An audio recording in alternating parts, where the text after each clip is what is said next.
எல்லாருக்கும் ஹாய். நம்ம எதிர்பார்த்த குரூப் 4 ரிசல்ட் வந்துருச்சு. இதில வந்து நூழிழையில வாய்ப்புகள தவற விட்டவங்களுடைய மன வருத்தம் ரொம்ப அதிகமா இருக்கும். ஸோ, அவங்களுக்கான வீடியோ தான் இது. அம் ஒரு 4 மார்க்கு, 5 மார்க்ல ஜாப வந்து மிஸ் பண்ணவங்களுக்கு வந்து, நம்ம பண்ண கேர்லெஸ் மிஸ்டேக்னால தான் நமக்கு வேலை இந்த தடவ கிடைக்கல அப்படிங்கிறது வந்து ரொம்ப பெரிய வேதனையா நம்மள போட்டு ரொம்ப கஷ்டப்படுத்திட்டு இருக்கும். ஏன்னா, அந்த 5 மார்க் நம்மள திருப்பி 1 வருஷம் வந்து நம்மள மெனக்கெட வச்சுருச்சு. ஸோ, அத நெனச்சு ரொம்ப பேரு வருத்தப்பட்டுட்டு இருப்பீங்க. அவங்களுக்கெல்லாம் நான் ஒண்ணு சொல்றேன். இது வந்து நமக்கான ஒரு லெசன் தான். சரியா? அதாவது அடுத்த தடவ நம்ம எக்ஸாம் எழுதும் பொழுது, நமக்கு இன்னும் கொஞ்சம் மன உறுதி அதிகமா இருக்கும். அந்த கேர்லெஸ்ஸ நம்ம பண்ண மாட்டோம். இன்னொன்னு நமக்குன்னு ஒரு பக்குவம் வந்து வரும். நம்ம வந்து வின் பண்ணவே மாட்டோம் அப்படிங்கிறது கிடையாது. ஒவ்வொரு தடவையும் நம்ம வந்து ஏதோ ஒண்ணுத்த கத்துக்கிட்டே தான் கடந்து போயிட்டே இருக்கோம். நமக்கான நாள் அப்படிங்கிறது ஒண்ணு கண்டிப்பா வரும். சில பேர் கேட்பீங்க 60 வயசுல வருமா அப்படின்னு. அப்படி கிடையாது. நம்மளுடைய முயற்சிக்கு ஏத்த மாதிரி நம்மளுடைய வெற்றி வந்து நம்மள நோக்கி வந்துகிட்டே தான் இருக்கும். நம்ம எந்த இடத்துலயும் ஸ்டாப் பண்ணிடக்கூடாது. ஆ என்ன பார்த்தீங்கன்னா, லாஸ்ட் குரூப் 4ல நான் வந்து அந்த அளவுக்கு ப்ரிப்பேர் பண்ணல லாஸ்ட் குரூப் 4. ஆனா, அப்போ வந்து நான் கம்யூனல் ரேங்க்ல 30,000த்துல இருந்தேன். ஆனா, இந்த குரூப் 4ல நான் வந்து 2500ல வந்து இருக்கேன். ஸோ, அப்ப எந்த அளவுக்கு ஒரு முன்னேற்றம் அப்படிங்கிறது இருக்கு. அப்பைலேருந்து இந்த 1 இயர்ல இவ்ளோ முன்னேற்றம். அப்ப நெக்ஸ்ட் டைம் பார்த்தீங்கன்னா, அந்த ட்ரிபிள் டிஜிட்ல இல்ல டபுள் டிஜிட்ல நம்மளுடைய கம்யூனல் ரேங்க் வராது அப்படிங்கிறது என்ன கண்டிப்பா நம்மளால எடுத்துற முடியும். ஓகேவா? இப்போ 4 டிஜிட்ல நமக்கு வந்திருக்கா, அடுத்த தடவ இன்னும் கொஞ்சம் நம்ம முன்னாடி கண்டிப்பா போயிடுவோம். ஒரு 2 மார்க் கூட எடுத்துற மாட்டோமா? முன்னாடி போயிட மாட்டோமா? எல்லாமே சாத்தியம் தான். நம்ம வந்து சோர்ந்து போகாத வரைக்கும் எல்லாமே நமக்கு வந்து இப்ப நம்ம எடுத்த இன்னொருத்தவங்க ஒரு மார்க் எடுத்திருக்காங்க 152. அவங்க எந்த அளவுக்கு ஹார்ட் ஒர்க் பண்ணியிருப்பாங்க? நம்மள விட அதிகமான ஹார்ட் ஒர்க் கண்டிப்பா அவங்க பண்ணி தானே இருப்பாங்க. ஸோ, எதுக்காகவும் மனச வந்து தளர விட்டுறவே கூடாது. இப்போதைக்கு நம்ம பண்ண வேண்டியது என்னன்னா, இப்பவே ஸ்டார்ட் பண்ணிடணும். இனி டைம் எடுக்கிறதுக்கு வந்து நமக்கு வந்து டைம் கிடையாது. ஸோ, உடனே வந்து ஜாயின் பண்ணிடுங்க. ஏதோ ஒரு பேட்ச்லயோ, ஏதோ ஒரு விஷயத்த வந்து ஜாயின் பண்ணி உங்கள நீங்க பிஸி ஆக்கிடணும். படிக்க ஸ்டார்ட் பண்ணிடணும். ஏன்னா, கரெக்டான டைம் இதுதான் படிக்கிறதுக்கு. இன்னும் நம்ம வந்து போனதையே நினச்சிட்டு வருத்தப்பட்டுட்டு உட்காந்துருந்தோம்னா, நமக்கு டைம் கிடையாது. ஸோ, இருக்கிற டைம ஏன்னா நமக்கு ஃப்யூச்சர்ல என்னென்ன நமக்கு திடீர்னு நெறைய கமிட்மெண்ட் வந்துகிட்டே இருக்கும். ஸோ, இருக்கிற டைம வந்து நம்ம கரெக்ட்டா யுட்டிலைஸ் பண்ணிடணும். என்னோட பிளான் என்ன அப்படின்னு சொல்லிட்டு பார்த்தீங்கன்னா, எனக்கு வந்து எப்பயும் நான் ஜாயின் பண்ற அகாடமி அப்படின்னு பார்த்தோம்னா, துரோணா அகாடமி தான்.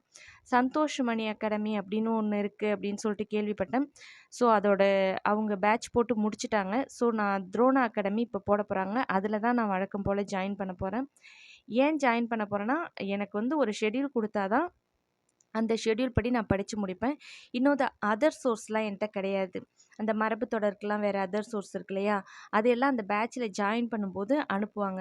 ஸோ, அந்த ஒரு பர்ப்பஸ்க்காகவும் நான் வந்து ஜாயின் பண்றேன். இன்னொன்னு என்ன பத்தி அனலைஸ் பண்ணி பார்க்க டெஸ்ட் எப்படி போடுறோம்? கொஷின முழுசா படிக்கிறோமா? ஏன்னா நான் பண்ற தப்பு எனக்கு தெரியும். ஸோ, அதுக்காக நான் இந்த டெஸ்ட் பேட்ச் ஜாயின் பண்ண போறேன். மேக்ஸிமம் பார்த்தீங்கன்னா, இந்த மந்த் எண்டுல பேட்ச் வந்து ஸ்டார்ட் பண்ண போறாங்க. ஸோ, என்ன மாதிரி ஜாயின் பண்ணி படிக்கணும் அப்படின்னு ஆசைப்படுறவங்க கண்டிப்பா வந்து அதில ஜாயின் பண்ணிக்கலாம். ஏன்னா, அவங்களோட ஷெட்யூல் வந்து பிகினர்ஸுக்கும் ஏத்த மாதிரி தான் இருக்கும். ஏன்னா, நான் வருசலா அந்த பேட்ச்ல இருந்ததுனால எனக்கு வந்து தெரியும். இன்னொன்னு கொஷினும் நல்லா தான் எடுத்திருப்பாங்க. குவாலிட்டியா தான் இருக்கும். ஸோ, அதில ஜாயின் பண்ண போறேன். At the same time type ரைட்டிங்கும் நான் வந்து ஜாயின் பண்ணலாம் அப்படின்னு சொல்லிட்டு இருக்கேன். ஃபர்ஸ்ட்டு இங்கிலீஷ் லோயர் போடலாம் அப்படின்னு இருக்கேன். எக்ஸாம் எப்போ வரும்னு தெரியாது. ஒண்ணு டைப் ரைட்டிங்க்கு ஃபெப்ரவரி, ஆகஸ்ட் வரும்னு சொல்றாங்க. நமக்கு குரூப் 4 வந்து ஆகஸ்ட்டுக்குள்ள வந்துடுமா? இல்ல இயர் எண்ட் ஆகுமா? நம்ம முடிச்சிடுவோமா? அப்படிங்கிறது எனக்கு தெரியல. என்னோட எய்ம் என்ன? ஃபர்ஸ்ட்டு லோயர் போட்டு ஃபெப்லயே முடிக்க பார்க்கோம் இங்கிலீஷு. நெக்ஸ்ட்டு ஆகஸ்ட் வரப்ப தமிழ், இங்கிலீஷ் 2மே ஹையர் போட்டு முடிச்சிடணும் அப்படிங்கிறது தான் என்னோட ஒரு ஐடியா. ஏன்னா, அந்த டைம் வரைக்கும் நான் கொஞ்சம் ஃப்ரீயா இருப்பேன்னு எனக்கு தோணுது. அதுக்கு மேல எனக்கு வந்து நெறைய கமிட்மெண்ட் இருக்கு. எனக்கே தெரியும். ஸோ, அந்த டைம் வரைக்கும் யூஸ் பண்ணிட்டு படிச்சுக்கிட்டு, இதையும் நம்ம செஞ்சிடலாம் அப்படிங்கிற ஒரு ஐடியாவுல இருக்கேன். டைப் முடிச்சவங்க சஜஷன் சொல்லுங்க. அதுக்குள்ள முடிச்சிடலாமா? ஆகஸ்ட்டுக்குள்ள ஹையர முடிக்க முடியுமா? அப்படிங்கிறது ஏன்னா டைப்பை பற்றின பேசிக் நாலேஜ் எனக்கு கிடையாது. எல்லாத்தையும் கேட்குறது மட்டும்தான் எனக்கு. ஸோ அதை பற்றி டைப் முடித்தவங்க யாரும் இந்த வீடியோ பார்த்தீங்கன்னா எனக்கு வந்து கொஞ்சம் கைடன்ஸ் பண்ணுங்கள், முடிச்சிட முடியுமா அப்படிங்கிறது. இன்னொன்று எப்போ எக்ஸாம் நடந்து எப்போ சர்டிஃபிகேட் கொடுப்பாங்க அப்படிங்கிறதும் தெரியாது. இன்கேஸ் ஜூலையில் போட்டால் நான் லோயர் மட்டும்தான் வச்சுருப்பேன் முடிச்சிருந்தேன்னா. அந்த மாதிரி நிறைய கன்ஃப்யூஷனும் எனக்கு இருக்குது. டைப்பு பார்த்துக்கிட்டே இதை படிக்க முடியுமா, வீட்டு வேலையை பார்க்க முடியுமா அப்படிங்கிற நிறைய கன்ஃப்யூஷன் இருக்குது எனக்கு. இருந்தாலும் ஒரு கிளியர் மைண்ட் செட்டுக்கு இந்த நவம்பர் மந்த்துக்குள்ளே நான் வந்துடுவேன். சேர்றேன்னா கண்டிப்பாக போய் ஜாயின் பண்ணிடுவேன். இல்லை அப்படின்னாலும் படிக்கிறதுக்கு, ஏன்னா இப்போ 5 மார்க்கில் நம்ம வேலையை விட்டோம், அடுத்த தடவை அந்த 5 மார்க் எடுத்துடலான்னு தோணுனாலுமே டைப்னால நமக்கு வந்து வேலை போயிடக்கூடாது இல்லையா? அதனால் எப்படியும் ஜாயின் பண்ணுவேன் அப்படிங்கிறது தான் என்னோட ஒரு தாட்டாக இருக்குது. ஸோ எல்லாருமே உங்களை பிஸி ஆக்கிக்கங்க, கன்சிஸ்டன்சியாக படிக்க ஆரம்பிச்சிடுங்க. கன்சிஸ்டன்சியாக படிங்க. இன்னொன்று ரொம்ப சீரியஸாக படிங்க. ஏன்னா நாளைக்கு நாளைக்கு நாளைக்கு படிக்கலாம் நாளைக்கு படிக்கலான்னு போயிட்டே இருக்காதீங்க. நாளைக்கு படிச்சுக்கலாம் அப்படின்னு நினச்சோம்னா நம்ம படித்து வந்துருவோன்னு நினச்சிட்டு நம்ம மேலே நம்பிக்கை வச்சுருக்காங்க இல்லையா, அவங்கள நம்ம ஏமாத்துறதா அர்த்தம். அதை மனசில் வச்சுக்கோங்க. ஸோ உங்கள் பிள்ளையா இருக்கலாம், ஹஸ்பண்டாக இருக்கலாம், உங்கள் வீட்டில் இருக்க எந்த மெம்பர்ஸாக இருந்தாலும் இருக்கலாம். அவள் படிச்சிருவா வேலைக்கு போயிடுவான்னு நினைக்கிறாங்க இல்லையா, அவங்கள நம்மளை ஏமாத்துறோன்னு அர்த்தம் ஒவ்வொரு நாளாக நம்ம தள்ளி போடும்போது.